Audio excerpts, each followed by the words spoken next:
Hello, hello, hello. Welcome to the stream, everyone. Looks like we're all good and ready to go. Sorry for the long delay. Might have to run again. Trying to walk the puppy to make sure that he uses the bathroom before we sit down and stream for 2 hours or 1 hour or 30 minutes. Who knows? It's all going to be a surprise today. But we're going to do a few different things today. I've got a bunch of different things on the slate. I got the news banner needs to get changed because our PlayStation features sale has changed. But I'm going to talk about the new sale that we're featured in, show off the new games that are currently on sale for the end of the year deals. I'm going to be talking about a little bit about the Orb launch, kind of giving some comparison numbers. You know, we always talk about it on the channel. I can't give out actual sales numbers unless it's Steam, and the game hasn't come out on Steam yet. So you don't get any actual sales numbers, but we're going to talk relatively comparing it a little bit to some of the other game launches. I'm going to look up some of my data and numbers and kind of give you what we're looking at and how that's making us think about the future of TreeFall Studios games. We're going to be talking about the Steam release, which I'm working on it. I've got like one thing left. I realized that there was something that I needed to change because unless I redo the way I do the whole input system, the Rumble doesn't work, so I have to redo the pause menu. So I just have to do it real quick for the Steam game because there's no actual Rumble in the controllers on the computer. But it should be up and ready pretty soon in the next couple of days. It's not like, I guess, too pressing. I think most of our fans bought the game on PlayStation if they were gonna buy it. But I'm hoping that the game performs well on Steam for our fans who are on Steam. So we're gonna talk about that and the timeline. And I've got I'm gonna pull up the game. We'll do like a little bit more let's play, talk a little bit more about it since the game is already out. And then after that, we'll go back to months and months ago, and we're gonna pop up. I've already got it here. You can see it now. This is the level we stopped on for Maze Rising Trials, and I haven't opened up this level since the last stream, which was roughly 3 months ago or more for that. It even has the exact faces that we were texturing highlighted, and I'm like, oh, they're not even done. They're scaled wrong and curved the wrong way. So we're gonna take a look at this level and try to remember where we were and finish it up. Probably won't finish it today, but we're gonna at least try to get our Blender shoes back on and talk about that a little bit. So welcome on into the stream. PLP says do do do do do do do do do do do do do do. Yeah, that intro music there. I need to get on orb right now as I listen to this and watch. Sweet, that sounds like a great plan. Let's go here. Let's do this real fast. Yeah, I was gonna give you guys some updates to thank you. If you check out you should be able to see it now. The Perplexing Orb Bounce and Roll, here it is on the PlayStation Store, guys. 11 5-star reviews. Thank you guys so much. If you have given us a review and picked up the game and played the game, I hope everyone is really enjoying it. Also, really, really cool just to see this, guys. This, once again, I always mention it on stream or in videos. I absolutely love the art. I feel like we just put all of our effort into this game. It just feels really, really cool. And even though it's like cut off for the website, you only get to see part of it. And, the orb is like technically down here underneath this like one player. It still looks pretty cool. And it's really nice to see all those good reviews and that some people are picking up and enjoying the game. So while we're here on the PlayStation website, I just briefly mentioned it should be scrolling. The sale that's scrolling on the news banner is like last week's sale. That's already gone. If it's still included, I don't think I'd change the news banner. But we are featured in Sony's end of year deals. We don't have that many games featured on sale, but we do have a couple that some people might be interested in. So to go ahead and do some sponsorship marketing shout outs. If you guys are interested in Night Detective, it's featured in the sale right now. And now we can see all of the reviews. So I'm like, it's not too bad. It's basically a 4-star review on 31 ratings. I find this interesting. I'm going to mention this in a little bit because most people think that Night Detective is just a 3 stars. Some people give it a 5, but there's not really that many 1 stars. And one of our games has a bunch of 1 stars, and I'm like, oh, some people just don't know how to play this game. But yeah, so if you have PS Plus, this is only 99 cents. This is going to be like the prequel to Night Detective. So honestly, not a bad way to play a quick game, support us. And then over here, we got Tilting Tiles on sale, guys. Pretty good reviews here, 4.36. That's pretty solid stuff. So, yep, on sale. You guys can check that out. This includes the second and first game. So, you can't click on it from here, but yeah, this is a pretty good value for $5. This is basically less than what it would cost to get the first game by itself.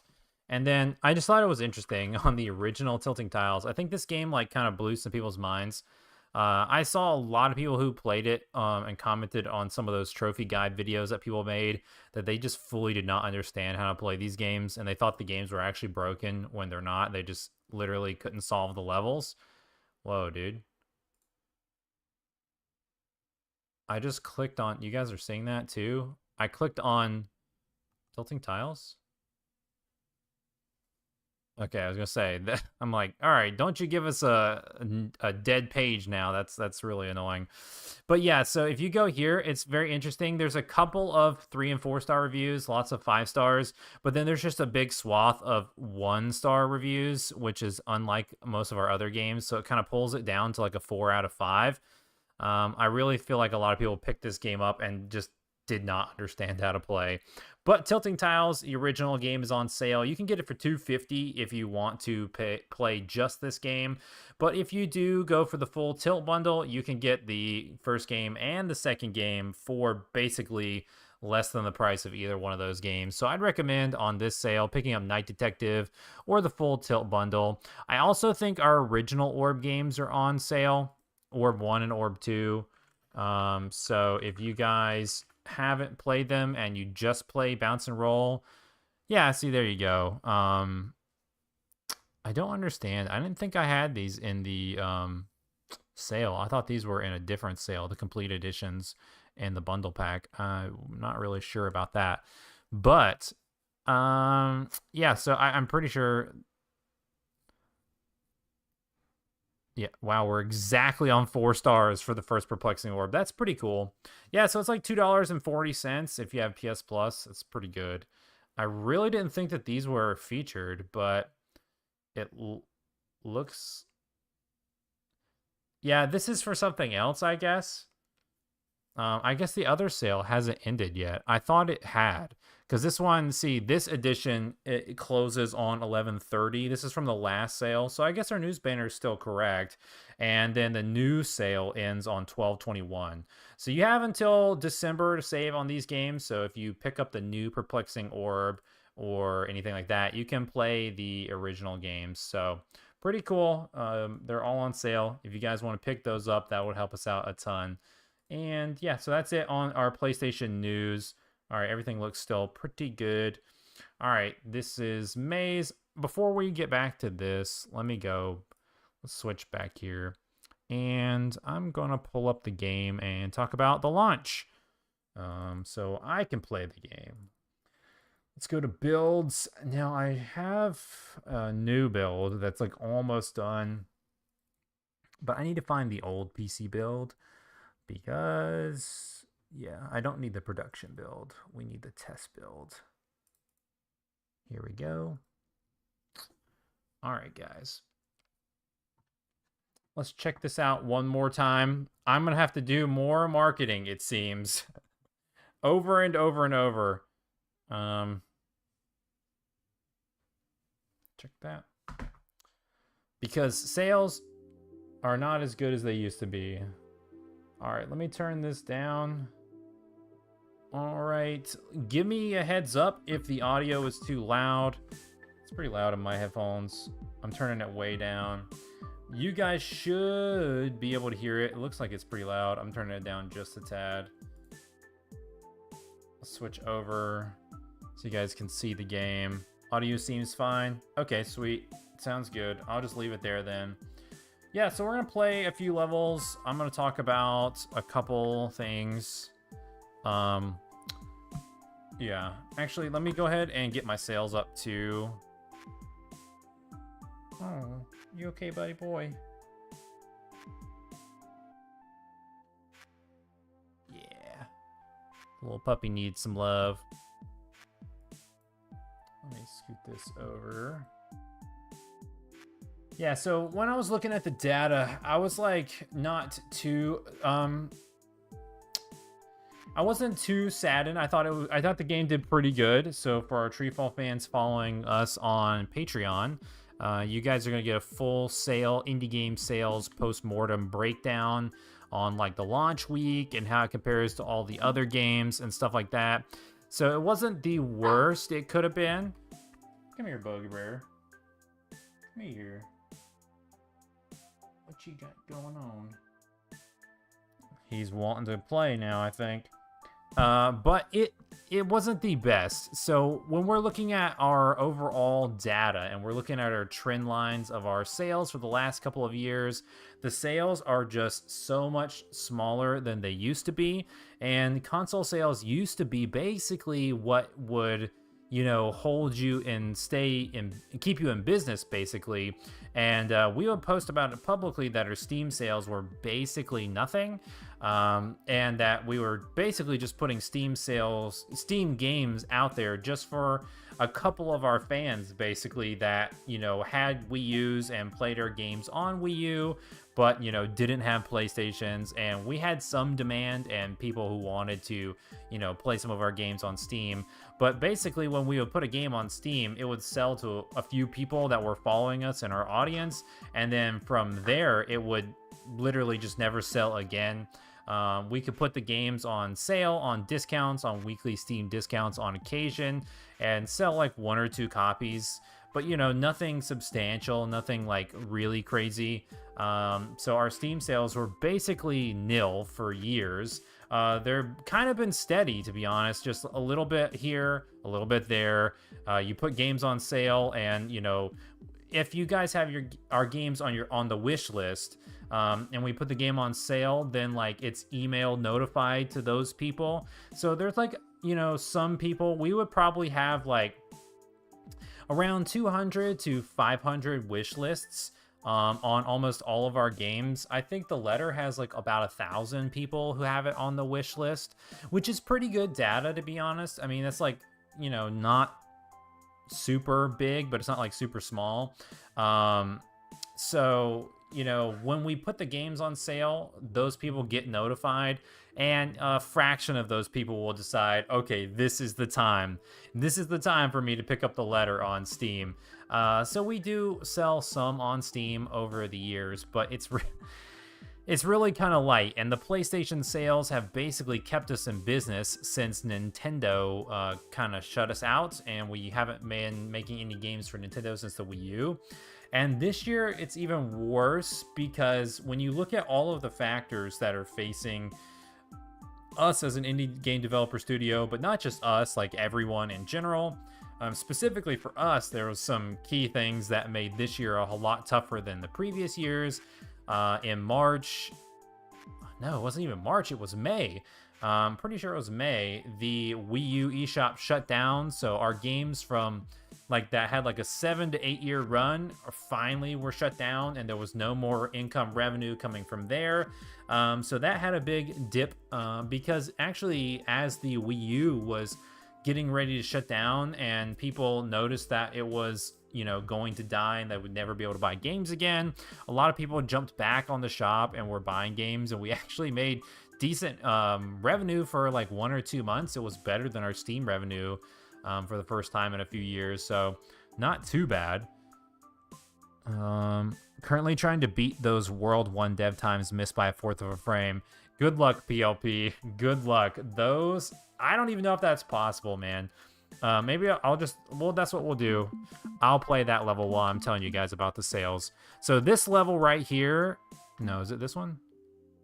I think it's this one. PLP is trying to beat the dev time, which I don't even know how I got this time, guys. And basically he's off by like 1/4 of a frame. It's like 0.0012 seconds or something like that. So I don't even know if this one's possible. I think he's beaten the rest of the dev times, which are all pretty tough. So in case you guys are interested in fighting against my brutal times, you can go for it. I'm not sure that I can beat this time ever again. I don't know what I did.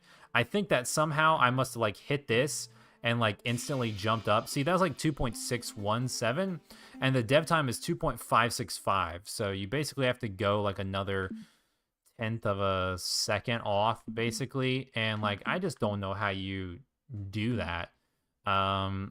I must have just had like the perfect momentum, or I don't know where to time the jumps anymore. Right there. No, it was 2.565. So that one was pretty close. I think this is the one that he's struggling with the most. Yeah, I don't know. It's somewhere, I think you have to time like when you jump and when you get the momentum. 2.533 live on stream. Is that beating the dev time? Let's see. 1, 2, 3, 4, 5. Right there, boys. I did it. And he says, how does he do it? You're welcome, PLP. Honestly, it might not be possible. Maybe the computer version. The only difference is it could be the computer version, to be honest, because all the dev times were set on the computer, and maybe this shouldn't really make a difference, but by like a fraction of a second, basically, it could, because I'm using an Xbox controller and the PlayStation controller is different. The dead zones are set the same between all the editions, but the actual sticks themselves are a little different, so maybe it starts rolling 1 frame faster. I don't know, man. Oh, Bubby Bear. All right, guys, I'm gonna put the be right back screen on. I think I need to walk the puppy real quick, and then because I got distracted to try to beat the dev time to show PLP how it's done. And then I was going to go back on talking about the PlayStation sales trends because they're looking a little dangerous, guys. And I've been noticing a lot of stuff in the PlayStation ecosystem, which doesn't seem super sustainable. So we're going to talk about that. I'm going to go through the PlayStation Store, talk about what I think is doing not so good for indie game developers and us specifically. Maybe he's okay. Now he's just playing. Okay. I guess we'll be fine. If he gives me the look, I'll go take him outside and let you guys watch the sweet intro video again. But here it is, the proof. You can beat the dev time, I guess. I'm going to go try to find another dev time that's really hard and see if I can beat it. But, so if you guys have seen... I don't know, you guys can let me know in the chat. I know some people are tuning in. Let me know what your preferred system of play is. Do you play on the Xbox? Do you play on the PlayStation? If you play on PlayStation, do you still have a PS4 or do you have a PS5? Do you play mainly on the Switch or do you play on the computer? Because we're trying to figure out where we need to be releasing our games in order to maximize time, efficiency, and revenue in order to basically keep making games as long as we want to. And you know, on this channel we do a lot of advice videos, sales breakdowns, telling people how to get into game development and where they should be releasing games. And for years, if you guys have been seeing our videos, we're like PlayStation, PlayStation, PlayStation, and now I don't know, it's really starting to shift. I would say that our PlayStation sales have been shifting downwards since 2021, but 2022 they were just a little bit of a downshift in the beginning, and then in 2022, the end of the year, when we did the letter, Mighty Math, and what was the other one, Tilt Remix, we did all of those towards the end of the year. Those were just through the floor. Those sales were so bad, it was shocking how bad they were, especially since, like, I don't know, you guys can let me know in the comments if you hate all of those games or if you just think they're like harder to market, because I personally think that Mighty Math is like, it's harder to market because of the way the screenshots look and you're trying to sell people on math. But I think the game is super fun. It's basically like almost like an endless semi like roguish light type of games, like randomized. It just doesn't have like power-ups and stuff, but you can just keep playing over and over and over. And I actually think it's super fun and addictive. But that game bombed. Tilt Remix bombed even more than Mighty Math did. And I was like shocked at that because Tilting Tiles is like one of our highest earning games on PlayStation. It's highly reviewed on Steam and has done really well on Steam. So the fact that that game bombed, I was like a little bit shocked.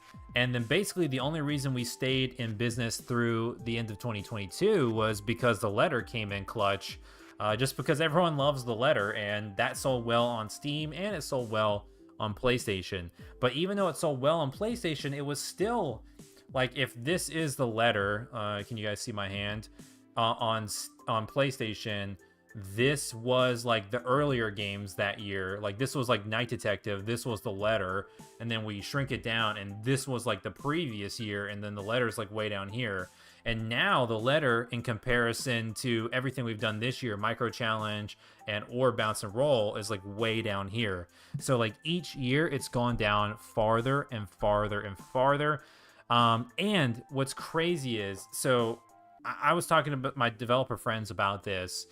So not only has like, so the difference in time is 2020 to 2023. That's like where I'm kind of looking at. 2019, I think we released, what did we release in 2019? I think I released maybe Annihilation and like the first Orb and stuff on PS4, but I didn't look that far back to look at those sales. I was only looking from 2020 to here, and it's pretty bad. The line goes like this.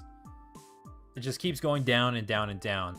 And from 2020, I think like it's so crazy because in 2020 we had about, I think when we launched Orb 2, we had like 450 followers on maybe Twitter or something like that. Maybe 500, maybe in the 500s, and our subs on YouTube were in the 500s. So in that time frame, we've expanded like our reach. We've got more fans. We've grown the Discord. The Patreon has grown. More people know about us. I feel like the games have gotten higher quality. I feel like the polish is better. I think they're more fun. A lot of the times we're charging less than we used to charge. And in that time frame, PlayStation has sold way more PlayStations, way more PS4s, and way more PS5s, but the sales have fallen off of a cliff. So I don't know. It's very interesting. I don't know, like, if I could recommend it to new developers now. I have no idea what I would recommend, except for just you've got to get on the Nintendo Switch. I don't know. PLP says, I think ideally all games release on PS5 since that's my most powerful system, but nobody is buying PS5s because they're not making games for it. I kind of agree with PLP's sentiment there. I'm confused. It's interesting. It feels like there's like two worlds out there. People are saying that PS5 is now tracking above PS4 initial shipments after 3 years. But then some people are kind of like saying they feel like there's no games on the PS5 and they don't even know why they bought it anymore. It's just kind of sitting there.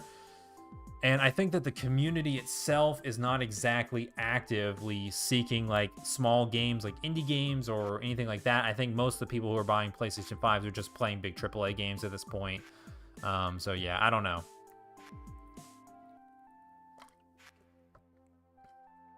So it's kind of sad because we've had a lot of fun making PlayStation games.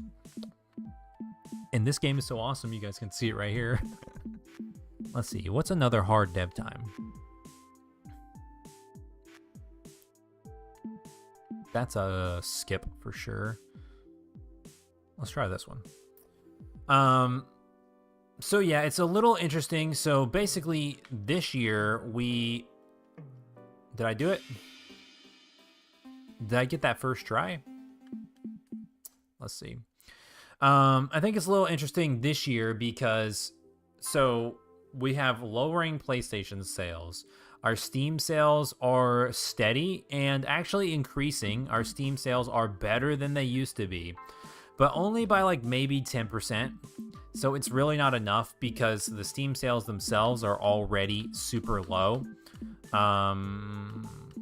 Right there, guys, beat another dev time. All right, here live on stream. So you guys can do it too.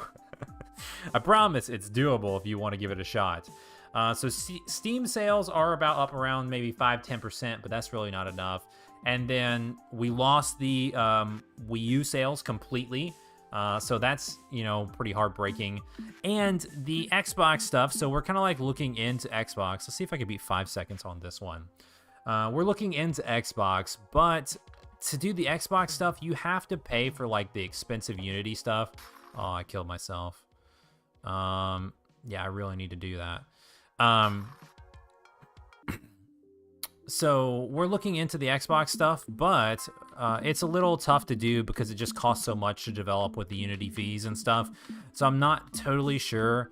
Like, Xbox doesn't really feel like a viable platform unless you were actually someone who got a Game Pass deal where you knew that you were going to sell copies for sure. Just because they charge you so many fees in order to, like, it's not free. You know, I mean, nothing is free. Time and money is expensive. Let's go here. Did I do that again? Did I beat another dev time? So it's something we're looking into, honestly, but I just don't think that anything will come out of it, the Xbox stuff. We do have some games approved.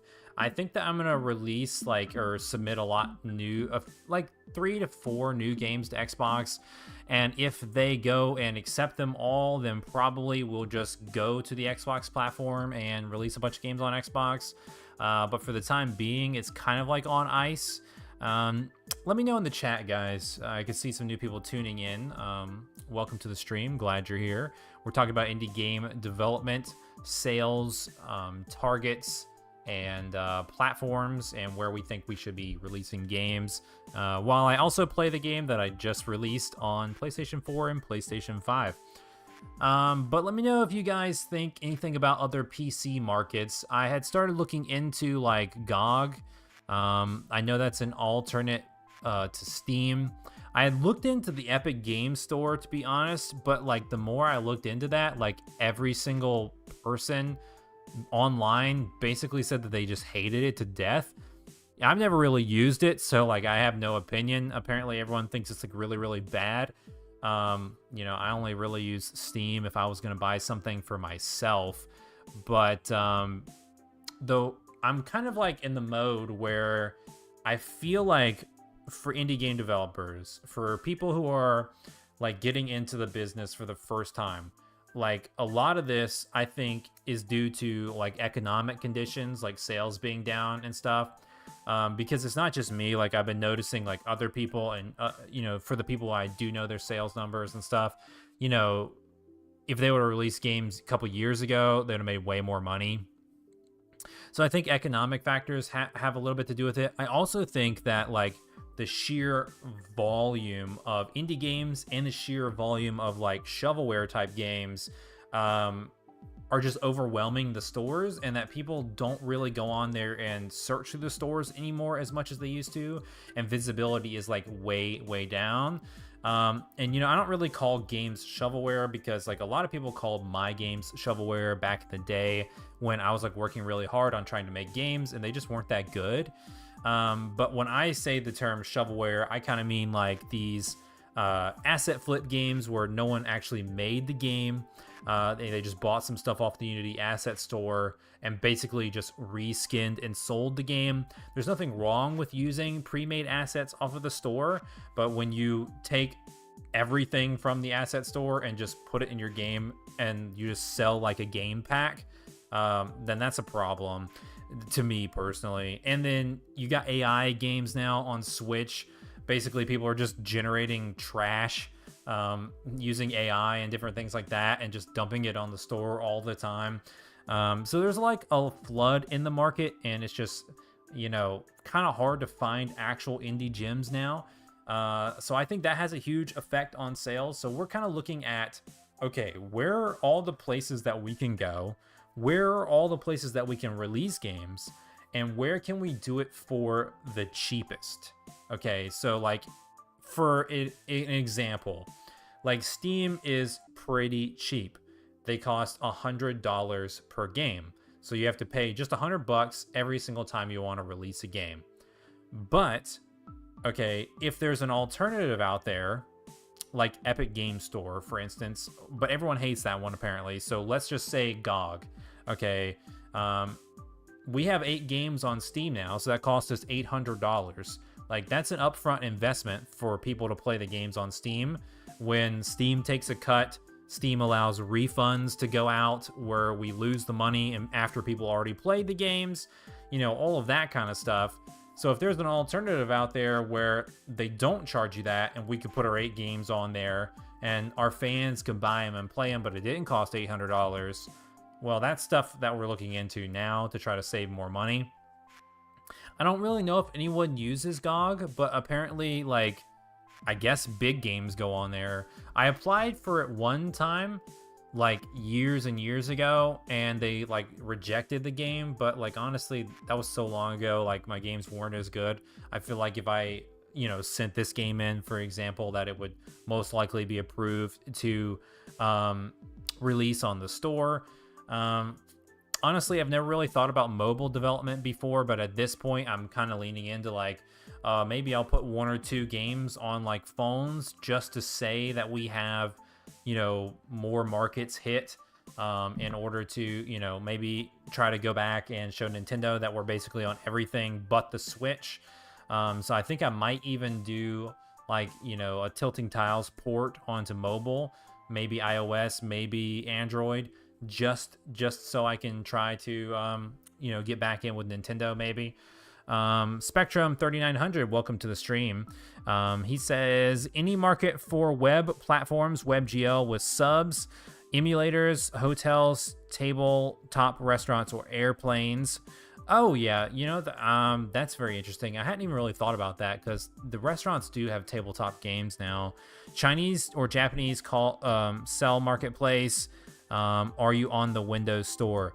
Currently, no, I'm not on the Windows Store. We're just on Steam for PlayStation. We're on PlayStation 4, PlayStation 5, Steam. Steam is the only one we're on the computer. So I was thinking about trying some of the other marketplaces on the computer. The only problem is like when I originally was going to try it, people were basically saying that the sales that you would get on any of those alternate platforms is so low compared to Steam that it's barely worth it. And then we looked at our Steam sales and we're like, wow, these are so low that it's not even really worth our time to even pursue some of those other things. But at this point, it could be worth our time, I think. So I think I'm gonna look into that. Patreon page. Oh man.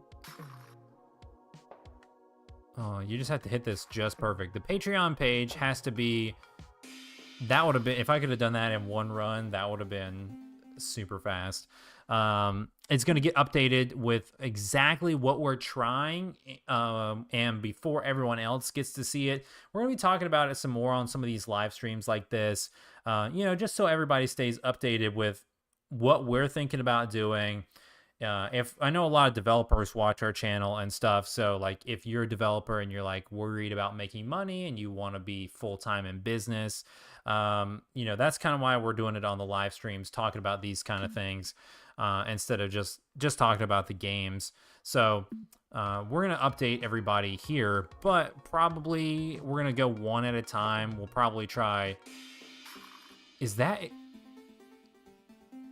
I just blew my mind. I'm pretty sure that's exactly my dev time to the hundredths of a second. Let's take a look at this real quick, guys, before we lose our train of thought on the sales front. No, okay. I was gonna say, I swear, I thought that was on the time. I must have saw a different time. No, I lost to myself by 0.2 seconds. Well, what can you do, guys? So yeah, that shows you how tough that is, because I did a perfect jump skip all the way across. I think I went out a little too wide on the right. Pro tip, in case you guys haven't played Bounce and Roll and you want to challenge some of my dev times. Spectrum says, I think more about branding, game studio type of thing that can promote your games you make later. Yeah, I don't know. Like, there's like a couple ways that we could go about, increasing revenue. You could, increase brand awareness, because obviously our followers have grown, our YouTube subs have grown, our Twitter's grown, all that kind of stuff.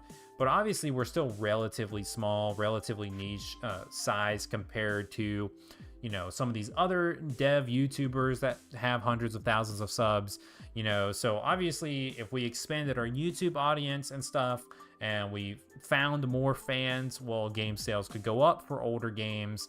But, I don't know how realistic of a plan that is. When you're telling people, oh, you're wanting to start a game development studio, you need to do marketing, you need to do YouTube, you need to do these things.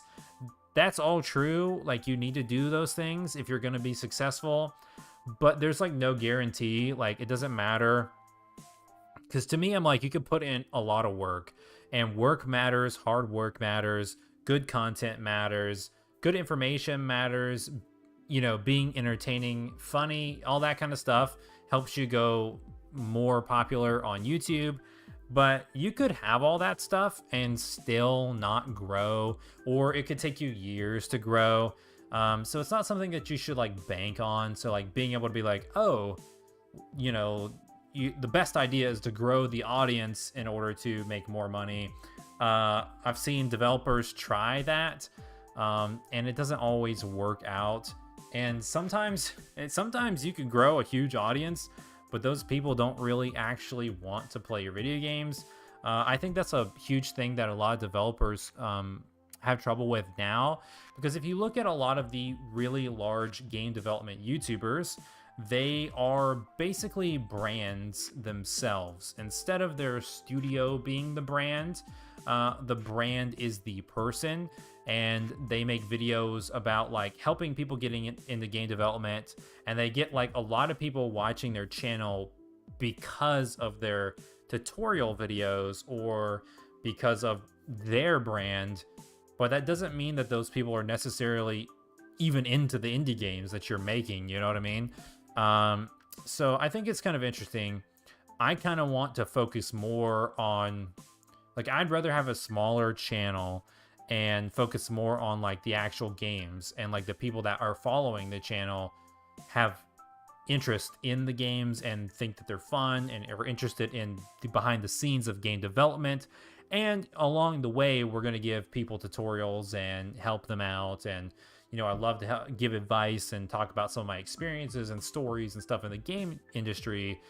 But if our entire channel audience is just that stuff, then those people probably don't really care about the indie games themselves and, you know, playing niche games and stuff. So I don't know if that's like a long-term strategy, because we've been doing YouTube for like 10 years. So, you know, I feel like I've gotten better at making like, you know, better looking videos, or, you know, doing live stream events with people hanging out, doing that kind of thing. I feel like some of my trailer edits are better than they used to be, but it's like, I'm not like a video pro. I mean, like I feel like our camera and stuff looks a little better than it used to, but it's like, we're still not on like super high dollar equipment or anything. So it's kind of like, you know, what are you going to do? So I kind of think that we need to focus more on reaching new audiences via like press media. Like, our channel might not reach the audiences themselves. It might not grow fast enough for what we need. So I'm trying to make more connections from, you know, people in the press and, you know, other YouTubers that can review my games and stuff like that. I feel like this game got a good amount of coverage.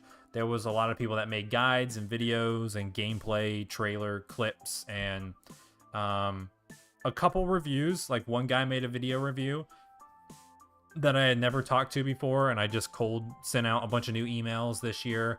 And his review was pretty awesome. He really enjoyed the game. So I think that was, you know, pretty nice. I love to see that kind of stuff when I send it out and, you know, I've never talked to them before ever, and, you know, there's like no bias in it, and they just play the game and actually have fun. Then I'm like, oh sweet, you know, the game is doing all right. But I'm working on that in the background. But I think like we probably need to find some new revenue streams somewhere, just to, you know, kind of bulk up the slump in the PlayStation for the time being. So I'll let you guys know what I end up doing. I've got like 4 to 5 basically options of places that I'm gonna try, you know, mobile, Nintendo, alternate PC markets, Xbox. And then, well, I guess that's basically 4. That's basically it. Those are like my 4 different avenues that I'm going to try. And then you can lump anything extraneous on top of that as like a 5th. Like, this is really niche and obscure. Because, you know, we've been trying the niche and obscure stuff. Like, we did the Atari dev stuff. And we're going to release this game on Atari. And that's probably going to be ready in the next couple of weeks. But that's not really... it's not really a long-term viable income stream, I don't think. It's pretty low as well, along with the Steam stuff. So, Spectrum says, I think more... I read that already. Is Orb categorized as hyper-casual? And PLP says, still trying to beat this time. The one that you did on the stream was so clean. Thank you, PLP. I appreciate it. Welcome to the developers run. And I wouldn't say hyper casual, Spectrum, because, like, all right, let's go here. Let's look at something a little tougher. So, like, for the main part, this is a pretty casual game. And I feel like this game does well at reaching out to the casual audience of anyone can understand. You're rolling a ball and there's a stage and you're trying not to fall off and you got to reach the end. And a lot of people like those games. I mean, we're only making this series because I love Super Monkey Ball so much as a kid. Like, I love the Monkey Ball games. I think this genre of games is super fun, and like, this is my own twist on it. But we are not totally casual with the game because we do time trials with intense dev times. These challenge levels are pretty brutal, and they're like for players who want like pinpoint precision and really tough platforming. So it kind of mixes the best of both worlds. And if you're hyper casual, you don't have to touch any of this stuff to play and experience the game. But there are additional modes, like if you want the gameplay to have more replayability, if you want the game to last longer, that kind of thing. So let's put the pixel filter on so we can look at it. Yeah, there we go, PS1 style, guys. But yeah, so if you can see, like, look how tight this is. Like, this is like super tough. Like, to balance on this is really, really tough. You got to be very careful. And then like you go up here and then you can just see there's just a bunch of crazy stuff going on over here. One more brief note right here. This lighting is not real time. This is like baked lighting into the actual textures, which oh man, I was going to show you on the HD version. I love this lighting right here because it reminds me of Spyro the Dragon so much in this part of the castle, because of the way that I put the blue light over top of this. Let's see if I can get in this elevator with the jump. Oh, that sucks. Sorry, guys. I'm trying to play. I've got my controller here. I'm wrapped around the microphone. That's what it was. It's not because I was bad. Let's see if I can make it on the elevator this time. You can kind of cheat. Oh, I fell again. You can kind of cheat, and it's kind of hard to make the jump because you have to like go forward in the air, but then pull back a little bit in the air to not hit the wall and then fall off, but just to slide into the door. There's a little bit of a teaser tip. But yeah, I absolutely love how like the blue light is like just colored onto the texture here, and then you can see it goes from blue to the orange light over here. Definitely pretty cool environment twist. But yeah, you can see that there's like some hard jumps here, pretty crazy stuff, and then I'll hit this. Yeah, and then you can see the saws are swinging back and forth to knock you out. So there's definitely some really tough levels in this game for people who want a challenge, and I would consider them more hardcore, but these levels are not as hard as the Orb 1 brutal challenge mode, which is like super brutal actually. But those are like almost not really possible. Like they're so hard to beat. So I feel like these are a little bit more fair, and they offer some challenge for players. This level is pretty challenging. These ice levels are really challenging. This one's actually pretty easy. I should have redone that one. I feel like this one's pretty easy, but I've seen some people like play this and like have a lot of trouble with the moving platforms and stuff. So it's up to the each player, I guess. Spectrum says, nice. I grew up with Secret of Mana on Super Nintendo, but might make a clone one day. Yeah, honestly, I really think that like the inspired games, like when you really like a game and like you want to pay homage to it, you know, you want to show why that game was good and you make your own take on that genre because no one else is doing it. I don't think there's anything wrong with that. Obviously this game is like different. I mean, there's a ton of like rollerball games, and this is different than Monkey Ball per se because the stages aren't moving themselves. This is actually about precision, moving the actual character instead of moving the level and stuff. And this game is about jumping, which is, you know, one Monkey Ball game maybe had jumping, but you don't really do jumping in that. That's why we don't do jumping in the other Orb games, but let's see if I can do this. Hold out. Ta-da. I did it. This level's pretty hard. I think I showed this on stream last week, so I'm gonna just back out and do a different level instead. But yeah, so overall, to end up the sales discussion, and then we can just do a little bit of live dev. Let's play like one more level, and then what time is it? 3:52. Yeah, we'll do live dev starting at 4 o'clock, and then talk about the next couple of games. But overall, 2.85 about 6 times. 2.586. That is unbelievably close. I don't know if you can beat that. I need to go and try it on the PS5 myself. I would show you here, but it's the dev kit, so I can't show you on stream. But I need to see if I can do it myself like I just did it, because that was pretty... I felt like it wasn't too hard for me to do it. I got it like here. I did it again, 2.5533. I think there you go. I think that's probably the fastest you can do it on the computer. Maybe. Well, I hope you enjoyed that. I beat it twice. But yeah, so we'll play a couple more levels of this, and then we'll do live dev starting at 4. But overall, this game wasn't the worst in terms of launches. Even though the sale trend is way, way, way down to where it used to be, this game still outperformed Micro Challenge on launch, I'm pretty sure. And it outperformed Tilt Remix on launch. I don't think it outperformed Mighty Math, but it might be like tied with it. It's like neck and neck. So that's kind of bad. That's kind of bad because we were talking about how low they are. And what's crazy is this game is on PS4 and PS5, and all those other games were just on PS4. So it kind of makes me think like that this isn't really sustainable, because I looked and I saw, so like a little bit of my sales breakdown is like I sold a few more copies on PS5 than PS4, but it was still close to 50-50. And like the key thing is like you're gonna see people make PS4 games for many, many years, and people who don't go to PS5 development, because all PS4 games are playable and purchasable on PS5. The PS5, I feel like, is successful because it's a PS4.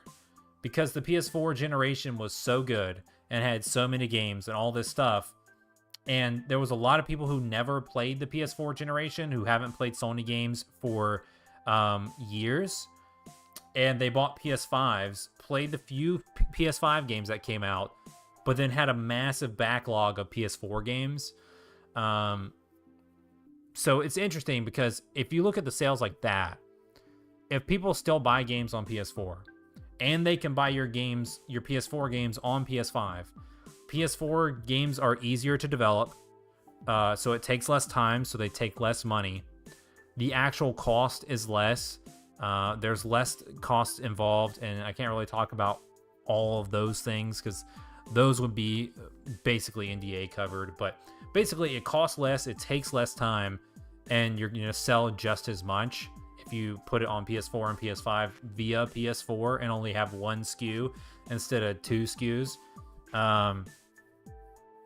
And at this point, I'm like, indie games, like my indie games are like art style games. They're not like ultra realism. I'm not pushing the boundaries of, you know, what Unreal Engine 5 can do. It's not like I need the PS5. You know, the PS4 is plenty powerful to do tons of awesome games. The PS4 is still more powerful than the Switch, you know, and people buy millions and millions of copies of games on the Switch. So it at this point, I'm like, power and graphics are diminishing returns. So I feel like you're going to see a lot of devs over the next however many years continue to make PS4 games. So many people kind of want the generations to just jump. They're like, all right, let's get into next gen, and just the games are PS4 and Xbox Series, and that's it.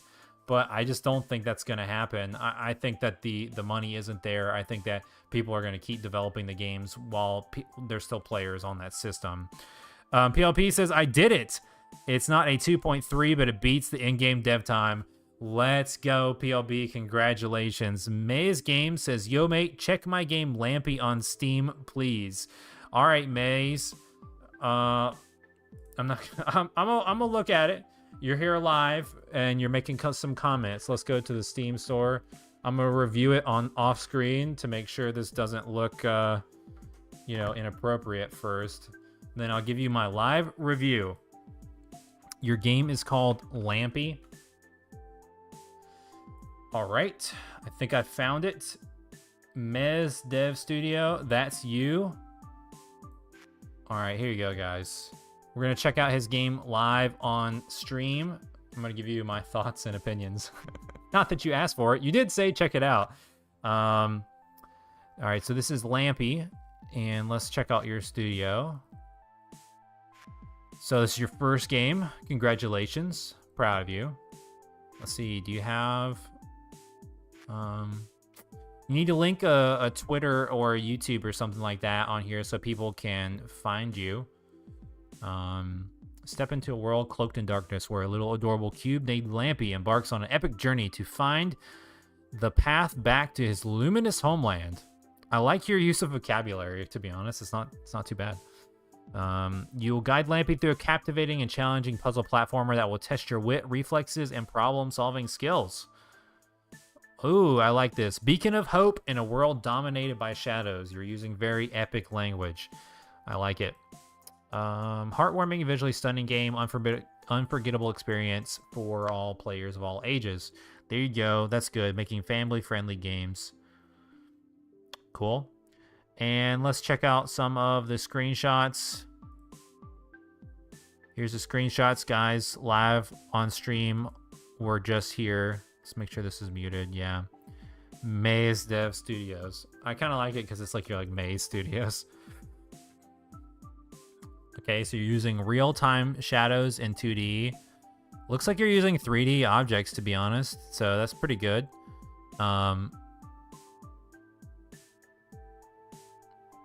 Yeah, pretty cool, man.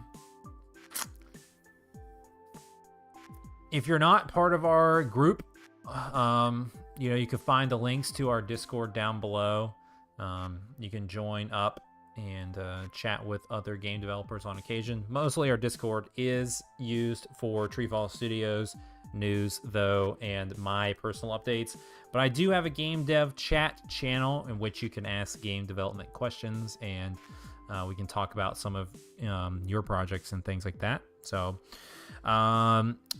now Spectrum says, can Orb be bundled into a disc with other indie games for PlayStation? That is correct. I've actually already looked into creating a physical release. I've actually figured out what it would cost, what my minimum distribution run would be if I were to upfront the cost and do it myself. Kind of expensive. And I don't know if the collectors are really there. It would just depend. I thought about like maybe doing, because like a disc-based game, like in order to like even break even on production cost, I couldn't charge $10 for it, right? It can't even be $15. It's gotta be at least $20 or more. And even that, it's like you're only gonna break even if you sell through most of the shipment. It's got to be priced up there just because manufacturing cost. But I thought about doing like a pack. Like you could do, at this point there's so much content in some of these games. Like if you did like an Orb collection, and on the disc it had Orb 1, Orb 2, and Bounce and Roll, that's probably, you know, on average it takes most people like 1 to 2 hours just to clear each game. And each game has more replayability. If you wanted to go for 100%, if you wanted to do the time trials in this game, in Perplexing Orb 2, there's extra challenge levels.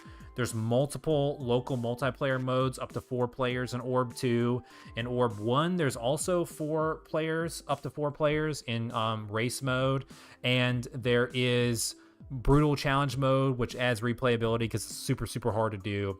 So basically, you'd be looking at a 10 to 12 hour package plus replayability. You know, if you had them all in one, maybe I could, you know, and it's like a physical print with like a manual and stuff. Maybe you could say $24.99 and people would, you know, pay for it, or it'd have to be like $30 probably to print the manuals. That stuff is kind of expensive, and I don't think I would want to do a physical run of something if I didn't print a manual, you know. But yeah, I don't know. I don't know if it would sell. I don't think we have the audience for it yet, especially if I was only doing it myself. There are a few physical publisher partners that I have kept my eye on over the years to see how they handle other indie developers' releases, to when I have a catalog that's like large enough, because I don't have a single game that would be large enough to be on a physical disc by itself.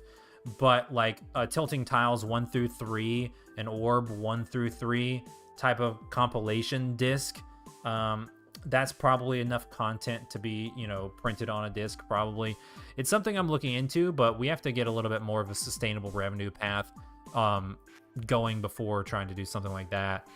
PLP says everyone is so concerned about family friendly. What about unfriendly games? There are some unfriendly games, man. I feel like my term, if you guys have been watching my channel, my term of family friendly has a different meaning than what other people say are friendly, because there's plenty of games out there that they consider friendly that I don't personally. So I think it's up to each person. But it's that's a whole, don't get me on that tangent. I think there's a lot of misinformation in the marketing, kind of hiding things in certain games these days. Spectrum says, man, is it hard to get a good sense when it is so dark?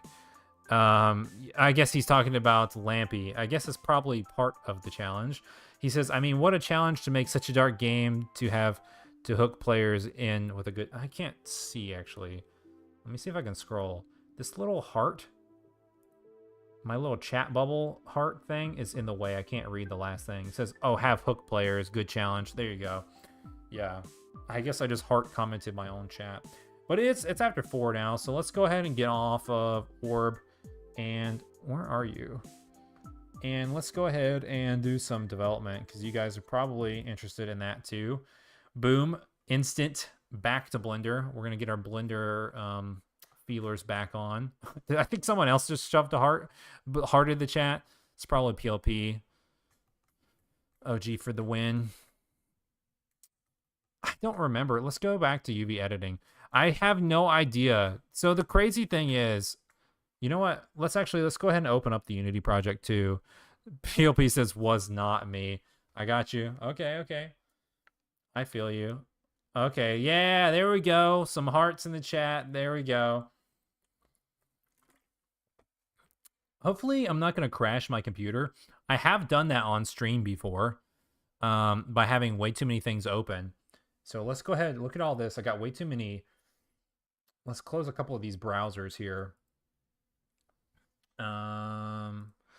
Once again, for everybody who's tuning in on stream, before I close all these out, do one more advertising plug, guys. Perplexing Orb is on sale right now for the end of year deals. You can buy Perplexing Orb 1 and 2 on sale right now before you go and get the brand new Perplexing Orb Bounce and Roll. That's the game we've been playing and chatting about on stream today. Pretty excited about this. Got 11 5-star reviews so far. If you guys pick up this game, be sure to drop us a 5-star review. If you hate it, you can give us a 3-star or whatever you want to. It's fine. But, give us a review. That's pretty good. It shows that people are playing the game and all that kind of stuff. Night Detective is also on sale, 50% off. And I don't think Annihilation. I want to say this is also on sale. It is. Guys, if you want to play Annihilation, 38 ratings, not too shabby on our reviews. Look at that. We got some haters. 21% 5 stars, bringing it down. Some people played Annihilation and absolutely hated it. But for $1.24, can you really complain? This game is an endless game. It's pretty awesome. I think it's pretty fun. It's a very simple arcade game, but I mean, there's multiple stages and it's random every time, so you can keep replaying it over and over and over. So it's pretty cool. I'm actually going to talk about when we go over here and we start working on this level, I'm going to talk about the strategy for the next couple of TreeFall Studios games. And everyone who is live in the chat, I'll let you guys vote on which series, franchise from TreeFall you would like to see one of these genres in. And we'll talk about it. But yeah, Annihilation on sale, $1.24. That'll help us out ever so slightly if you pick it up. Drop us a 5-star review. Just tell these guys with the 1 stars, get out of here, man. What is up with that? That's so mean. You could at least just leave it a 3 or just not even rate it at all. Maybe a 2. A 2's better than 1. What's up with that? We got some pretty good ratings on this. 4.0 on Perplexing Orb, though. But yeah. All right, guys. So we'll close all those out to make sure we don't. Hey, you guys can check this out. I didn't have it up. This is I got the Pikmin Nintendo background on the computer. But here's back to the level. Let me close out the Unity Hub after we open the game up. Let's go here. Maze Rising. Here we go. I just realized, guys, I got to get this done like ASAP. This maze game needs to be done in like 2 weeks, or else we're gonna have to upgrade to a different Unity version. So that's no good, guys. No good at all. Why do they change the requirements all the time? They're trying to get us to pay that runtime fee. Those little sneakers. The lights are coming down. I might have to turn on some lights. Let's see. Does that make it worse or better? It's only on one side of my face, so now I kind of look like light and dark Darth Vader. Can you not leave reviews on the PS5? Like star reviews on the console itself, you should be able to. I'm pretty sure they updated it. Originally, you couldn't, but I'm pretty sure you're able to do it now on PS5, on PS4, on the. I want to say you were able to do it on the app, but I don't think so anymore. But you can also do it on the computer. I already closed them all. Yeah, I closed them out. But right there where I was just showing you the ratings, you can leave it on the website. Yeah.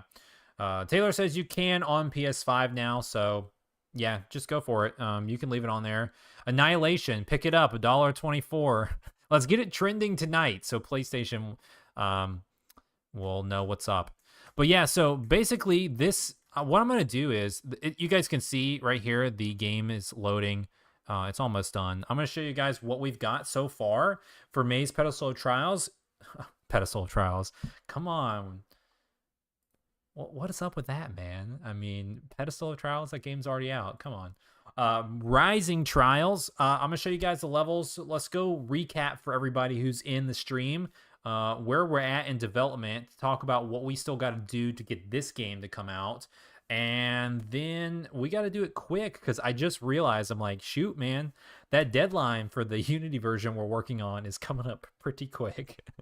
Oh, I was like, this is going to be a January game. I think, let me pull up another webpage. You guys saw PlayStation Store. The PlayStation Store will have the release dates originally, I think. Maybe someone can find it before I can. But I don't remember what day. I think the original Maze game came out on January 8th. That could be the Wii U release date, I think. Let's see if it's on here. That was. Okay, so I think January 8th was the original Maze release date on Wii U. Looks like our Maze... to be honest, I have no idea how this is still on sale. They extended this sale. I think it was supposed to end on the 27th. So it looks like you can get Maze on sale today. You might need to look on the actual console. This might not be active anymore, guys. But you could get it for $250 if it is active. But yeah, it looks like this came out in 2020 in March. So January 8th was the original. I want to say that was 2015 was the original release date for this. So January 8th is when I wanted to release Maze Rising Trials, just to have like an anniversary thing going on for our Maze fam. Let's close this out so we can get a little bit less running on here. And then we'll look at the game engine. Come on, come on. Hopefully I won't crash the computer trying to do this. All right, it's staying. There we go.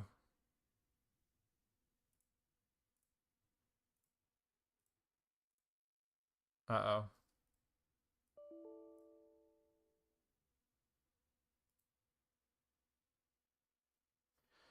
Ooh, got a little nervous there. It's all right. My PlayStation thing was about to crash it. One sec.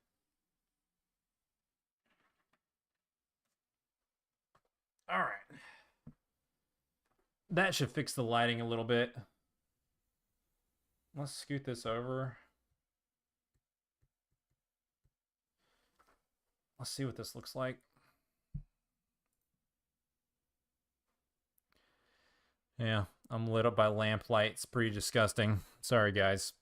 But so we have the game pretty much going pretty well. Let's maximize this so you guys can see. So this is Maze Rising Trials. You can see we have the hub world here. We actually have level 1, level 2 done. Let's go. We have, well, actually we don't have level 3. It's not built here. I think it's already done, but it's not built in the hub world. This is level 4, and then down here, we actually did a ton of work on this game. This is level 5. This was called the Behemoth, I'm pretty sure is what I was codenaming this one. This level is just giant and massive. Yeah, we did this level on stream for like 7 days in a row or something like that. It's pretty big. This tower ascension level is also pretty big. And then here's our islands level. This is the one that was over there. And then now this one is going to be the neon level. I showed you guys some of it already, but it's not fully done. And then this is the falling walls one. This one's pretty awesome. And then we have a couple more up here. We have this one. This is going to be the one that we're working on now. It's going to go there. And then we have a level 4 here. So there's basically 2 levels left that we need to work on. The one we're doing and one more. And then the secret final level, which is in here. So basically 3 levels left. I think that I could probably go through this pretty quick. Not gonna lie. I might be able to hit January 8th, but it would be pretty hard. Let's see, is 8 this one? Oh, we have this listed as 8. So is this 9? Oh, this is empty. So 7 is this one. Yeah. Yeah, I'm just going to play this one for just a sec to show you guys. Because it's been a little while since this has been on stream. Oh, man, that light looks so bad, dude. I'm about to just hide my face. Yeah, this one's super cool. The code that we wrote for this, I need to check to make sure that this can actually run on consoles and stuff. This will be no problem on PlayStation 5, but I think the way that we're actually doing the code is probably not the most efficient way to do it. So maybe it could have problems on PS4. But as you get closer to the walls, the maze slams down and slides into place, and it changes the material. And you can see we've got some actual glowing materials here that changes up the lighting. And we got post-processing effects running so you guys can see the bloom. This makes this maze pretty hard to do because it's kind of hard to memorize, because as you're going through the levels, you have to memorize each spot individually. And then basically when you go back, you know, the walls are gone, and then they come back down as you're going back to find your way out if you hit a dead end. So yeah, pretty cool. The only thing we really need to do to make this like even better is like this level needs some rumble. When you're close, it needs to like maybe like shake a little bit, or camera shake when they're like hitting the ground. Maybe some things like big sound effects. I just don't know about the sound effects on this one though, because I'm like, there's like 500 wall pieces in this level, and if you just walk and the level's just constantly like doom doom doom doom doom doom doom doom doom doom doom doom, that's probably kind of annoying. And honestly, the rumble is probably kind of annoying too. So we might either do that to make this level feel more like game feel, and then maybe just have options to tick them all off. Or maybe like if it just does feel really bad when I'm experimenting with it, maybe just do some other kind of subtle effect instead. So yeah, this game is the next game on our TreeFall Studios bucket list. We have a ton of work done in this game. So for the time being, Orb Bounce and Roll sold enough to where we can finish this game. But that's it. Like, it pretty much finished, it pretty much gave us some revenue to where we can finish this game in like a couple of months of dev time. But there ain't no leeway after that. And if this game sells the exact same way that Orb Bounce and Roll is selling, and PlayStation sales in general are trending, we're probably gonna either find a new avenue, or we might even start wrapping some stuff up. So all the TreeFall Studios stuff might move slowly to the background, sadly enough.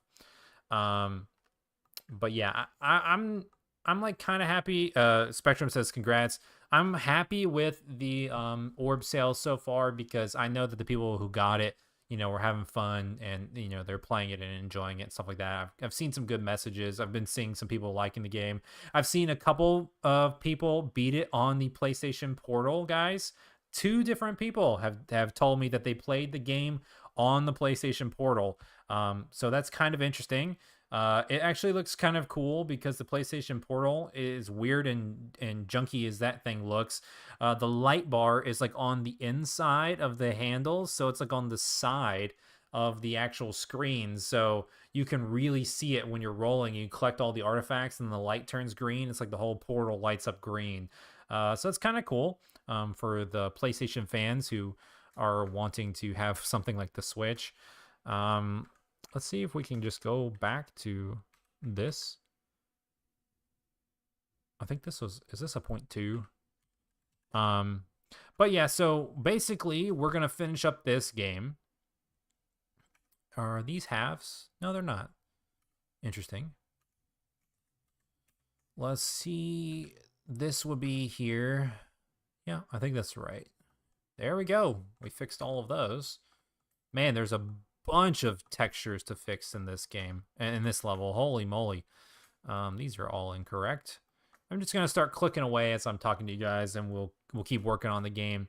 But so I want to give you guys some input and some vote. So we're obviously not wanting to ramp down our game development production. There are a few different genres and things that we would like to try, that are, interesting or different, or something we've never done before. It's always kind of crazy to me, because a lot of people think like we haven't done that many genres. But really, when you look at our games, like, we have so many different genres. PLP got Annihilation on PS5. Thank you. Appreciate it. I hope you have fun and enjoy. That is an arcade pixel survival shooter game. We have brain training games, first-person puzzle games, top-down puzzle games, arcade games, platformers with the Orb series, platforming arcade roll ball games. We have 3D platformers with Pitterpot, where it's like actual character-based 3D platformer with abilities, collectathons. We have a horror game with The Letter. And we have, what else do we have? There's got a Pitter Cart, baby. We got our kart racer coming soon. What else? We got first-person puzzle games, like this game right here. So a bunch of different genres, a bunch of different things. I felt like we've, really just changed it up over the years. But there's a few that we've never done before. And one of those is tower defense, roguelike games, a couple different styles of roguelike games I was kind of interested in trying. A card-based deck builder game is something that I would like to do in the future as well. And I want to do the kart racer, because I'm always into kart racing games. And, obviously 3D platforming games are my favorite, so we do want to do more 3D platforming games. But those are a few other genres that we were kind of interested in doing. So if you had to pick, this is a question for the chat and for everybody who's hanging out. If you had to pick, if there's only one more TreeFall Studios game to come out, what genre would it be? Would you want it to be a new IP? What genre would you see us try to nail? And then, if it's not a new IP, what franchise would you want another game in? I'll let you guys think about that, and you can post it in the chat if you wish. You don't have to, because we might not take any of your suggestions to heart. We might say, you know what, can't do that. It's too expensive. A lot of the times, people want us to make something that's way too expensive for our budget. So sadly, we'll get there one day. Maybe, maybe never. These are all interesting. I could have sworn these were cut in half. I didn't realize I was about to go around the whole maze starting on this one.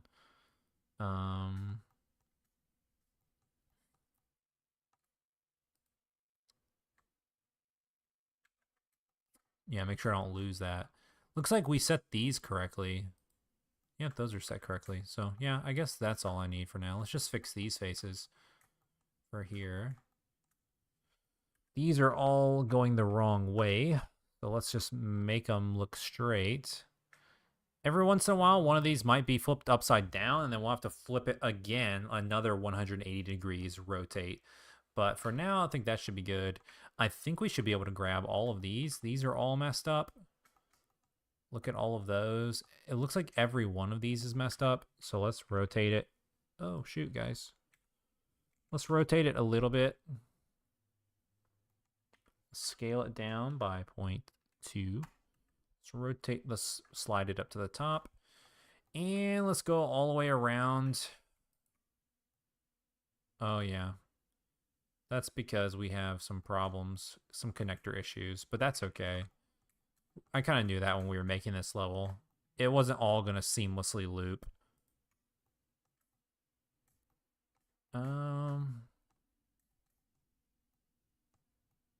The bottom does, though. That's because we kind of built these walls on top of the other walls. And some of them have like 3D walls, and some of them only have a plane for a wall. But everything should be good except for the roof. The roof on a couple of these are not done yet. And that's because you see we haven't finished every single maze. We have a couple more of the actual walls to build, and then we're going to roof these up. But for now, it doesn't really matter. We can just do the outside. No, I guess that's why we stopped doing this. Okay, I guess the outside does matter here. It only matters from this point of the level, because from this point you've reached the outside that's not inside, and then you can see this. I wonder if I should seal up the bottom in order to make the outside not even matter at all. Maybe that's why we stopped, because I'm like, oh, this stuff doesn't even matter. I don't even really need to fix these because it's all going to be inside. So what's the point of fixing the outside walls? But if I leave the bottom part outside, then you would actually have to see these. And it kind of bothers me too. So I'm kind of like, it's not going to take too long. We could probably fix almost all of these in like 10, 15 minutes. Let's see. PLP says, I would love to see that Pitter Pot spinoff come out. Oh, the one we were working on stream, the Den of Thieves game. Yeah, that game.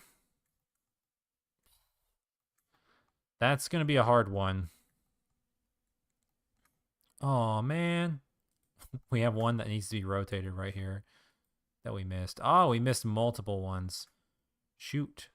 This is a different section. Let's rotate these. The Den of Thieves spinoff, that one, I would love to do that one too, especially because we did a lot of that on stream, and a lot of it was pretty cool with the castle models we were doing. Put a ton of time into that. And that's basically one of the things that like kind of killed us a little bit this year, because honestly, with the sales going down the way that they have been, like we pretty much need to be putting out a game every quarter at minimum. So that's like a 3-month dev cycle, which is pretty tough to do for anyone, even with smaller games, because like even the smaller scoped games that we do, like we're still putting heart and character into them. We're trying to make them fun and unique and original, so they're not just like, you know, copy paste games or whatever.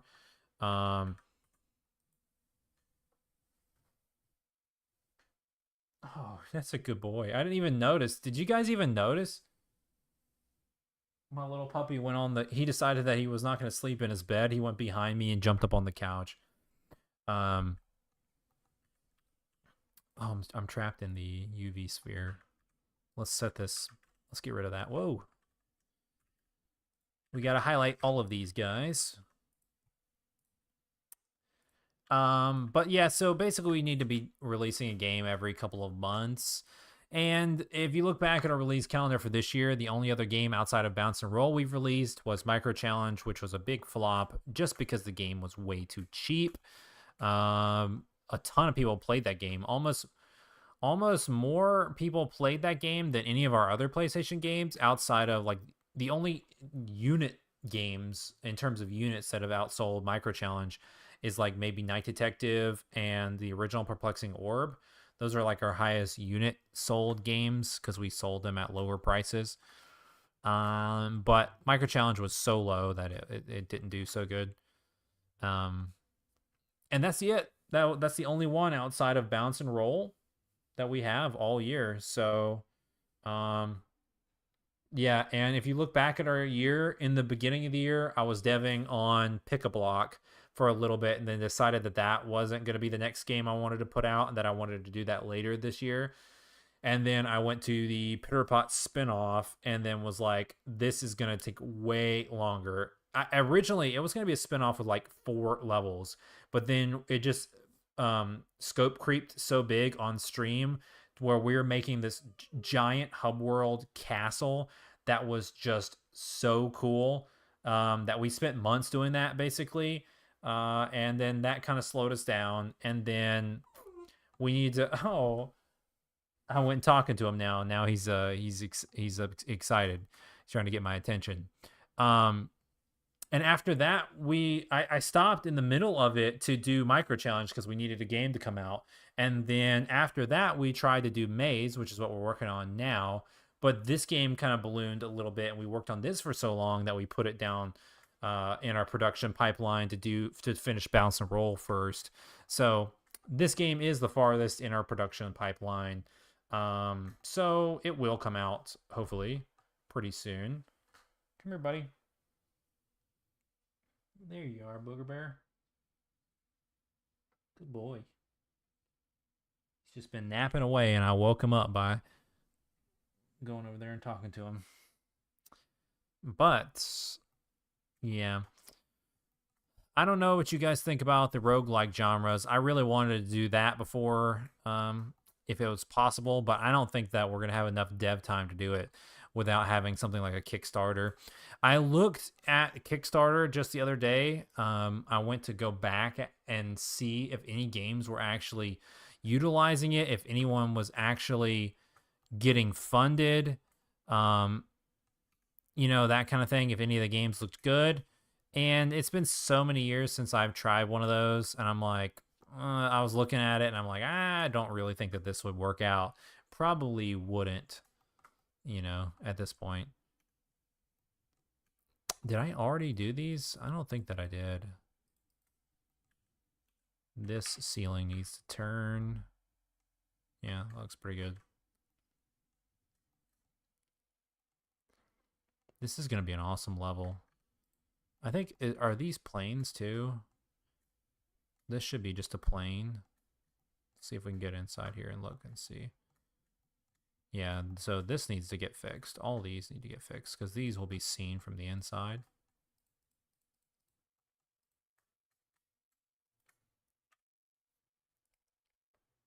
Whoa. Whoa.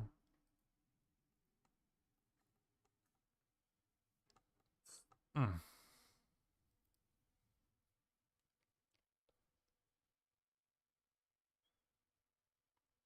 I need to measure this. You guys can see those numbers. If I remember correctly, so this is 16 on the Z. It's 26. So yeah, that's a full 10. Okay, that's good. So this is the full size, and then this should be 2. Oh yeah. 1. Yep. No, that makes sense. And then these are both 1 meter each. 1, 1, 1, 1. Okay, so is this is 28 to 38. Okay, so those are 10s. All right, I know where we're at now, guys. Let's just do these. Yeah, I guess actually, you know what? Let's fix everything on this side.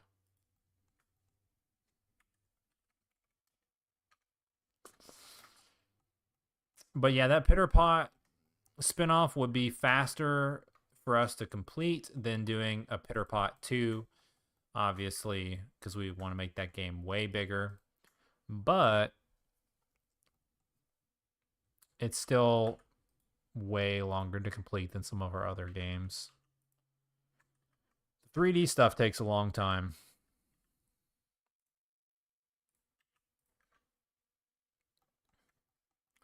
All right, I fixed that hallway for when you jump down. See if we can fix all of these weird little pieces. Should be scale y.2. Should actually go here, but yeah, looks pretty good.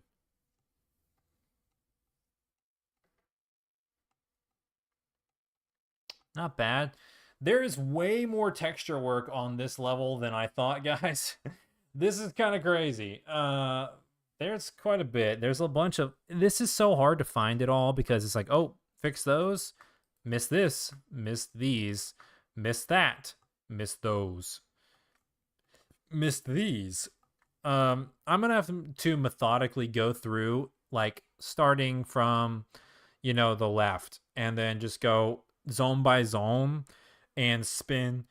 Look at the top, look at the bottom, look at the sides, look at the insides, and make sure that every face is textured correctly, that every single wall, you know, has its place, so you don't see anything weird, like all scaled like this when you're actually playing the game. Yeah. It's quite difficult to do the bigger the scoped levels get. And honestly, I'm kind of like, I'm looking at the rest. I'm like, I feel like we scoped some of these levels a little too big, to be honest. That shouldn't look like that. So that means these probably need to flip. Actually, those are pretty good. So are those. Is it just this one that needs to flip? Ah, keep clicking the wrong button.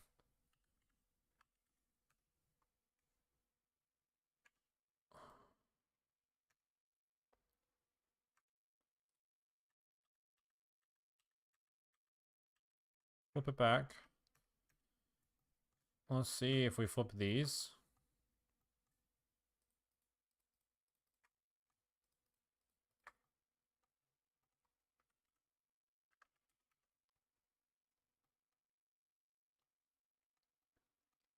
Weird tiling piece right there. That doesn't matter. It's okay. You won't even be able to see it.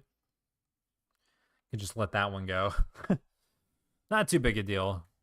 That's the floor. I mean, so literally, yeah, you won't see it.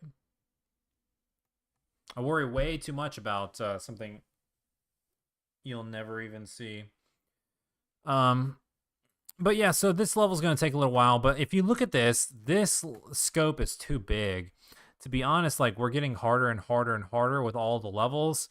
And honestly, this should probably be like the last level. This shouldn't be like this 7th level, and then somehow we have to make 4 more levels, 3 more levels bigger and harder than this. Because this is already gonna like probably really mess with players' minds the more that they go through. I mean, this is a pretty long and grueling maze, and we built a lot of level design tricks into this maze to where it drops you back into the beginning so you don't have to backtrack all the way through the whole thing. That's what all these are.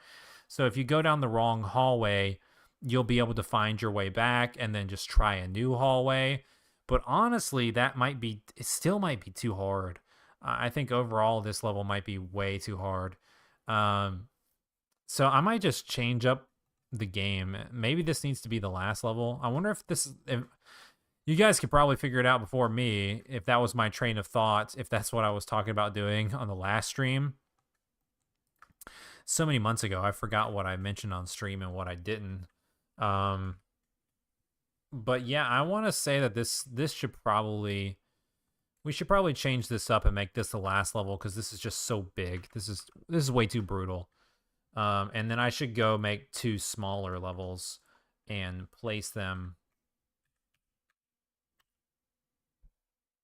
where they should be. Reorganize the levels again. Sometimes in game development, you have to do that. You change your structure of the game in order to keep the game flowing nice. Especially, I mean, big developer studios do this all the time. They'll change up something, completely redo levels and their structure based on play tests and stuff like that. So, honestly, this one, it's gotten too big, I think.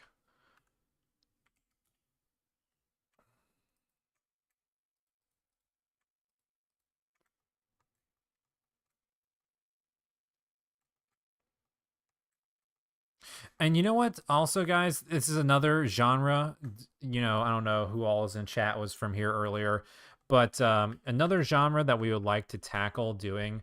And this is probably literally not popular at all. The sad thing is, there's plenty of things that we want to do that would not be popular, as in like not sell. I think it needs to be this one.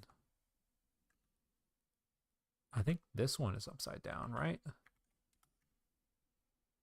Yeah. Was it just that one? Let's go. It's probably those ones I had to rotate myself. Staring at these bricks so closely to see if there's any bricks that look a little too close. Some of them might end up staying that way, but overall I could probably fix them to make them a little bit more uniform. Gonna drive me crazy. But some of the genres we like wouldn't really sell. But we were mentioning earlier a few different genres that we would like to try to attempt. But I also think this is silly sounding, but I would like to do a party game. I would like to do multiple party games. And what I mean by party game, I mean like one of them is like a local multiplayer game that I've had in my brain for a long time. That's kind of like just a competitive arena multiplayer game where you're playing locally, and you're just fighting with your friends. That's one idea, and I'm not even going to mention it because what the game is about, because I feel like the idea itself is just too good. Like it's really good. Like I don't want to mention it live until it's been announced and we've got all of the protections in place. Because I'm like, man, somebody might be really excited to jump on that idea. So there's a local multiplayer game that I want to do that I think will be pretty sweet. And then there's another party game I would like to do. And when I mean a party game, I actually mean legit Mario Party, but with Pitter Pot. I'm just gonna make every Mario game, but Pitter Pot. We're gonna do Pitter Kart. We're gonna do Pitter Party, all that kind of stuff. But no, I actually think it's fun. That's one of the things I like about Nintendo, because they have all these genres that you can just play with friends locally. And what makes me so sad about the Wii, me and my brother were looking up some of the stats for some of the older Wii U games now that the online's going down and stuff. And we're trying to figure out if some of these games had LAN play, to where we could just hook up his Wii and my Wii, and play Monster Hunter. That's the game we were looking at, Monster Hunter 3, on Wii U. If we could play that game once the online gets shut down, just locally, but the console version. There is a handheld version, Monster Hunter 3 Ultimate can play local multiplayer on 3DS, even after the Wi-Fi is shut down. But there was a lot of games that I'm like, man, if they would have done LAN play on the Wii, because they had LAN play on GameCube, but then they didn't have it on Wii, and it can be done on Wii U, but basically no games used it. is the gist of it. It looks like from my research, but it would have saved a ton of games, in my opinion. Um, that had awesome multiplayer that were only online play on like the Wii. Um, so the local multiplayer stuff to me is like super key because eventually like you lose the ability to play multiplayer, and playing multiplayer locally with friends is just a whole lot of fun. And I know that there's a lot of indie game developers that will do local multiplayer games, party-ish games. Like there's, Overcooked obviously is a prime example. um Not just Overcooked, but then there's like that game called Moving Out, where you're like with your friends and you like move out furniture and stuff, and you're like a shipping moving company. There's a bunch of games like that that are really cool, and I think that they're pretty fun. There's also one called Boomerang Foo that we've kind of kept our eye on. It's like where you play as like little fruits, and you just like it's like an arena fighter. And you throw boomerangs at each other, or you can melee each other. That's pretty fun. Those style of games, like I want to do one just like that. But in order to survive with something like that is a local based multiplayer game that isn't online, you really have to have a huge audience, or just get lucky, and go viral with it basically. I feel like I have a semi-viral idea, but doesn't really matter if you think you do. It just depends on what people want to play and what people want to stream and stuff. So um I want to try a couple of those. But yeah, I was basically, before I got off on that tangent, um, I'm pretty excited like that Nintendo still makes games like Mario Party that you can play basically indefinitely for 20 years into the future and still have fun. I'm trying to come up with a game that's like that, where like it's fun to play when you get friends together or family together, and in 20 years you can bust the game out and like be like, oh, let's play a round of that, and it's still fun. I would much like to do something like that if possible, if studio budgeting allows. PLP says Lethal Company. I'm assuming that is another party game like that. I actually don't know what that game is. I haven't heard of that one. Oh, another good one, um, Ultimate Chicken Horse. I don't know if you guys in the chat know about that one. Like that's another one like I'm talking about. To me, that is like the quintessential local party game. Like that game is ultra replayable. Um, he says, I'm surprised you haven't heard of it. Yeah, I haven't heard of that one, I don't think. I might have seen it if I look it up, I might have recognized it, but I don't think that I've heard of that one. And I try to keep up to date with most of the other indies out there doing big stuff, but I'm not sure that I know about that one. But yeah, Chicken Horse, I love that game because there's like a lot of randomness, and like basically who your friends are and what you're playing, who you're playing with is like, how that game is going to change and stuff. Are those the right size bricks? I think so. So yeah, there's some stuff like that I want to do. Honestly, it might surprise people, but I kind of want to make an FPS game where you are actually fighting each other.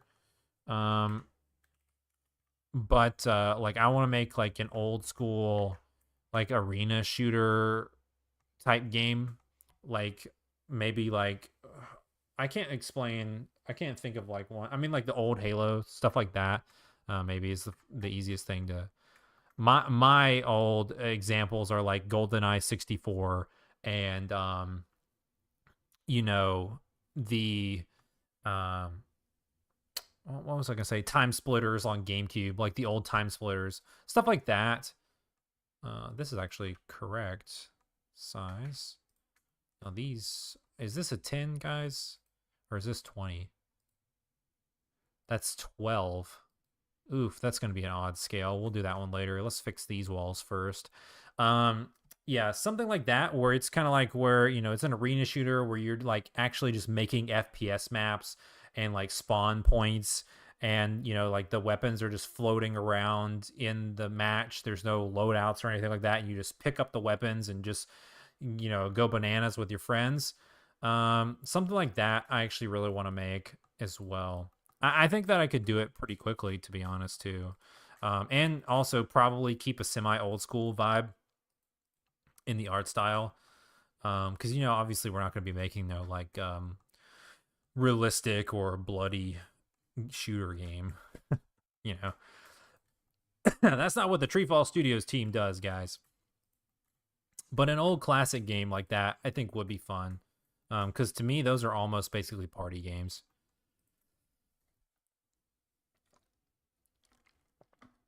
Got a crick in my throat, guys. PLP says Lethal Company has a proximity-based voice chat, and you go on different planets to get treasures, and there's monsters and stuff. Wow, that sounds fun. Is that on what can you play that game on? Rogue Duck says, hi, how's it going? Also, Lethal Company has currently got 100 concurrent players on Steam. Oh my gosh. That is crazy. I can't believe I haven't seen this. Steam. Is it only on Steam, PLP? And welcome back to the stream, Rogue Duck. Good to see you today. Excuse me, guys. I'm going to choke and die.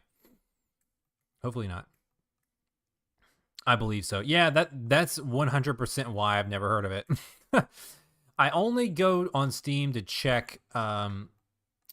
Like, I hear about games on Steam when they go so big. 100,000 concurrent players, that's pretty big. So I'm surprised I haven't heard of it or seen another dev show it to me. But stuff that's on Steam that goes big when it's only on Steam, something like Pizza Tower, indies like that are pretty big. I've seen those come across my radar, but not too many others really do. If it's Steam only. Oh shoot, I forgot to do these doors.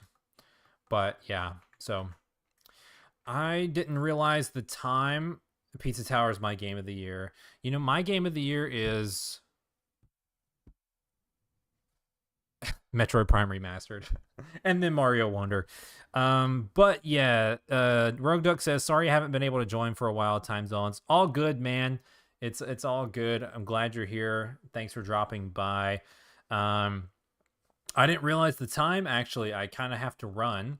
But yeah, so let's just run down. So this stream we talked about some of the sales figures for Orb Bounce and Roll. Better than I expected, better than some of our recent games, but still on the downtrend. Worried about PlayStation, looking for new marketplaces to put our games. We played the game. So, if you want to go back, if you didn't catch it all, I set some dev time records on stream. So pretty good on the skills there. And then we kind of talked about some of the games. We got some games on sale right now on PlayStation. You guys can check out a bunch of the games we got featured on sale. Orb games on sale, Tilting Tiles on sale, Annihilation on sale, and Night Detective. I think that's it. On sale right now for end of year deals. Pick those up if you haven't. PS4, PS5 playable. Obviously, Bounce and Roll came out last week. If you guys haven't picked up the game, be sure to grab the game on PlayStation. Give it a 5-star review. It would help us out a ton. Join our Discord down below. And we also spent some time working on Maze, talked about the timeline for this. This game is going to come out within the next couple of months. That's going to be our next project we're working on. Then after that, we were kind of just chatting about, some theoretical genres that we could attempt to do. But it all really depends on if Maze sells well or not, or if we can find a new avenue to sell some of our games on and make some decent money. But yeah, you can see it's just getting dark out here. The lighting looks terrible. The latency looks really bad too. It's like I'm kind of like glitching almost. But if you guys are new to the channel, be sure to hit that subscribe button, do all that good stuff. Timmy Animations, welcome to the stream. Right as I'm wrapping up, he says, what if you could run on walls and ceiling in the game? And he said the map looked like the non-Elysian staircase thing. And Rogue Duck says, well, see, have a great day. Yes, that would be kind of cool running on the walls, but it would kind of break the purpose of finding your way out of the maze. So probably not for this game, but thanks for joining for on the stream. Appreciate your comment.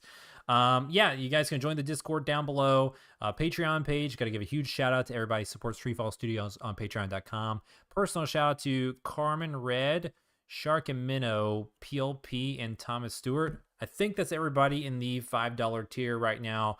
Everybody's names are going across the screen the entire stream. So if you guys want to get your names written in the streams, in our YouTube videos, credits in the games that we release on PlayStation, stuff like that, you can check out links down below for the Patreon page and all of that. But thanks for tuning in to this kind of miscellaneous live stream where we did all sorts of random stuff. I'm going to do a couple more streams this week, probably mostly just focusing on the dev, and we're going to finish up Maze Rising Trials. I'll give you guys my thoughts on more game industry news because we're getting closer to releasing our video on the game industry currently, which is talking about all the layoffs and all that kind of stuff. And then, you know, the downtrend of our own sales and looking at all the other companies that are shutting down, it's kind of getting easy to see where the trends in the game industry are going. And the consolidation of things is getting a little kind of nerve-wracking. But for now, thanks for everyone who's picked up the Perplexing Orb Bounce and Roll. Hope you guys have been having a lot of fun. Been having setting some dev times, beating my times, knocking down some finished posts, and rolling, bouncing and rolling to victory. All right, guys, that's going to do it for today's stream. I will catch you probably not tomorrow. I'm probably going to do a Monday, Wednesday, Friday thing. So we'll maybe stream tomorrow, but probably Wednesday. So I'll catch you guys in the next one. Stay tuned to the channel. Hit that subscribe button so you never miss a stream. All right, guys, I'll catch you in the next one.